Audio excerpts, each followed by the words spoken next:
دیکھیں عبادت کا کنسیپٹ کیا ہے, عبادت کا میننگ سمجھیں. عبادت میں 3 چیزیں آتی ہیں. ایکسٹریم لو, بہت محبت, جب آپ کو کسی سے بہت محبت ہو جائے, نمبر 1. نمبر 2, جب اس سے آپ کی بہت اٹیچمنٹ ہو جائے, دوسری چیز ہے اٹیچمنٹ. اور نمبر 3 کہ جب آپ اس کے سامنے بہت عاجز ہو جائیں, شدید, آپ بچھ جائیں اس کے لیے. یہ 3 چیزیں عبادت کا فلسفہ ہے. تو اللہ تعالیٰ کا رائٹ ہے یہ 3 چیزیں. اوکے, نمبر 1 ایکسٹریم محبت اللہ سے, کہ اللہ سے ہے مجھے شدید محبت. وہ اللہ نے فرمایا نا والذین آمنوا اشد حبا للہ, یہی آیت ہے کہ وہ لوگ جو ایمان لاتے ہیں وہ شدید محبت اللہ سے کرتے ہیں. نمبر 2 ایکسٹریم اٹیچمنٹ, اٹیچڈ ہیں, ان کی جو دل ہے نا وہ ادھر لگا ہوا ہے اللہ کے ساتھ, مسجد کے ساتھ, اذان کی طرف توجہ ہے, اللہ کی طرف اٹیچمنٹ ہے نا, اللہ کی طرف ساری کی ساری توجہ ہے. اور نمبر 3 extreme reverence and humility, Allah کے آگے ہمبل ہیں, بہت زیادہ عاجز ہیں, بچ جانا جسے کہتے ہیں. یہ 3 چیزیں جب ایک انسان سے آپ کرتے ہیں تو آپ اس کی عبادت کر رہے ہیں.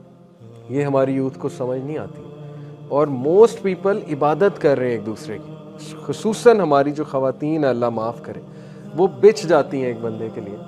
نمبر 2 وہ شدید ہر چیز دے دیتی ہیں, اپنا دل, اپنا سب کچھ, تن من دھن. اور تیسری بات یہ کہ وہ ایکسٹریم اٹیچمنٹ ایکسٹریم لیول کی ہو جاتی ہے, پھر چھوڑنا مشکل ہو جاتا ہے. تو یہ عبادت ہے اصل میں. اور یہ انسان کو, یہ والی عبادت انسان, ایک تو شرک ہے ڈیفینیٹلی, دوسرا یہ والی عبادت انسان کو کمزور بناتی ہے. سورہ عنکبوت میں اللہ ایک مثال دیتے ہیں. سورہ عنکبوت, عنکبوت سپائڈر کو کہتے ہیں. اللہ سبحانہ تعالیٰ کہتے ہیں کہ وہ لوگ جو اللہ کے علاوہ دوسروں پہ ریلائی کرتے ہیں اور سہارا دوسروں کو پکڑتے ہیں, طاغوت کا ورڈ ہے, طاغوت کا سہارا, اینی تھنگ ادر دین اللہ, وہ سہارا مکڑی کے جالے کی طرح ہے جو بہت کمزور ہے.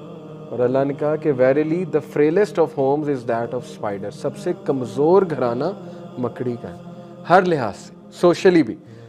آپ کو پتہ ہے اینیمل جو ایکسپرٹس ہیں جو اس کو اسپائڈرس کو بھی اسٹڈی کرتے ہیں, وہ کہتے ہیں کہ اسپائڈر جو ہوتی ہے نا فیمیل, وہ اپنے شوہر کو بھی مار دیتی ہے, بچوں کو بھی مار دیتی ہے. یعنی سوشلی بھی اس کا گھرانہ بہت ویک ہے, فریل ہے. اور ویسے تو ہے ہی, اسپائڈر کا جالا کیا ہوتا ہے, ہاتھ مارا ختم ہو گیا. تو ان ریلیشنز کی مثال اللہ نے یہ دی جس میں ریلائنس دوسروں پہ ہے. ایک ہے کہ آپ کے اچھے جذبات ہیں, خیر خواہی والے جذبات ہیں اگلے کے لیے, وہ تو جائز ہے, کیونکہ جذبات تو پھر حضرت ختیجہ رضی اللہ عنہا کے بھی تھے, رسول اللہ صلی اللہ علیہ وسلم, لیکن وہ بڑے پیور فیلنگس تھیں, خیر خواہی کی فیلنگس تھی, اور فار دا رائٹ ریزنس تھیں. ریزن بڑی اچھی تھی کہ صادق ہے, امین ہے, امانت دار ہے. تو وہ انہوں نے پسندیدگی کا اظہار کسی کے تھرو کیا تھا, خود نہیں کیا تھا, کسی کے تھرو ڈگنیٹی سے میسج بھجوایا تھا, اور پھر شادی ہو گئی تھی, نکاح ہوا تھا.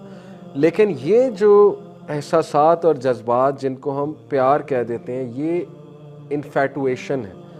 اس کو میں انفیٹویشن کہوں گا, اور اس کو لسٹ کہوں گا. لسٹ ہے, انفیٹویشن ہے, ٹیمپرری اٹیچمنٹ ہے, جس کو ہم زبردستی پرماننٹ اٹیچمنٹ بنانے کی خود کوشش کرتے ہیں. ایسی محبت کو, سو کالڈ محبت کو سسٹین کرنا پڑتا ہے. سسٹین سے مراد ہے ڈیلی بات کرنی پڑتی ہے, یہ کوئی محبت نہیں ہے. صحابہ 4 مہینے بعد آتے تھے, اس دور میں نہ سوشل میڈیا تھا نہ کچھ اور تھا, محبت وہیں کی وہیں تھی. یہاں پہ لوگ ڈرتے ہیں کہ اگر میں نے ایک دن بات نہ کی تو ریلیشن میرا ٹوٹ جائے گا, گارنٹی کوئی نہیں بھئی, اگلے کو کوئی اور پسند آ جائے اس کی کیا گارنٹی ہے. تو یہ کون سی محبت ہے؟ محبت میں صبر ہوتا ہے, محبت میں پیشنس ہوتی ہے, محبت میں ایک دوسرے کا انتظار ہوتا ہے اچھے انداز میں. یہ محبت ہے. محبت میں آپ ایک کے ساتھ افاقہ کرتے ہیں کہ بھائی نہیں, میرے لیے یہی پرسن جو ہے وہ بہترین ہے. تو یہاں پر الٹا حساب ہے, یہاں پر پیشنس بھی نہیں ہے, انتظار بھی نہیں ہے. یہاں پر محبت کی ڈیفینیشن اٹیچمنٹ ہے. آپ کو اٹیچمنٹ چاہیے بیکاز یو آر لونلی. آج کی نوجوان نسل لونلی ہے, الون ہے. تو وہ لونلی نیس کو جو ہے وہ کرتے ہیں ظاہر ہے کاؤنٹر ریلیشن شپس بنا کر.